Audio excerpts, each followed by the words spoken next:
আসসালামু আলাইকুম। বিকেলের নাস্তায় ফুলকপির পাকোড়া শেয়ার করছি। এটা অতি সহজে বানানো যায় এবং অসম্ভব রকমের খেতে ভালো লাগে। এটা শেয়ার করব। আমি এখানে ফুলকপি নিয়েছি, এটা মাঝারি আকারের করে কেটে নিয়েছি।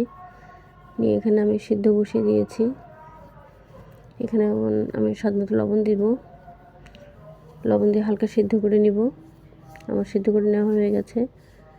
এখন আমি একটা বাটিতে এখানে আটা নিয়ে নিয়েছি এক চামচ বেসন নিয়ে নিয়েছি।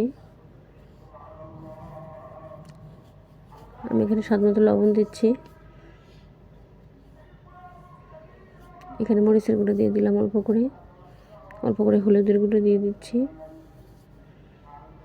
আদা বাটা দিয়ে দিয়েছি, রসুন বাটা দিয়ে দিলাম। এখন আমি এখানে অল্প করে পানি দিব। পানি দিয়ে একটা পারফেক্ট ডো বানিয়ে নেব। পানিটা বেশি করে দেওয়া যাবে না, অল্প অল্প করে দিতে হবে।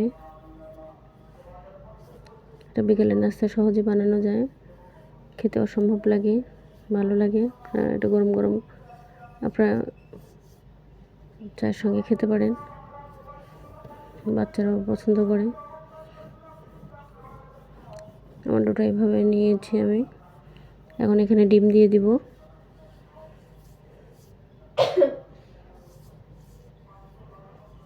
ডিম দিয়ে ভালো করে ফেটিয়ে নিব।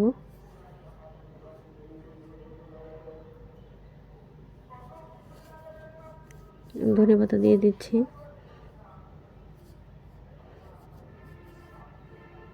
এটা আমার হয়ে গেছে। এখন আমি কড়াইয়ে তেল গরম করে নিয়েছি। এখন আমি ফুলকপিগুলো চুবিয়ে ভেজে নিব। এটা অবশ্যই লো হিটে ভাজতে হবে।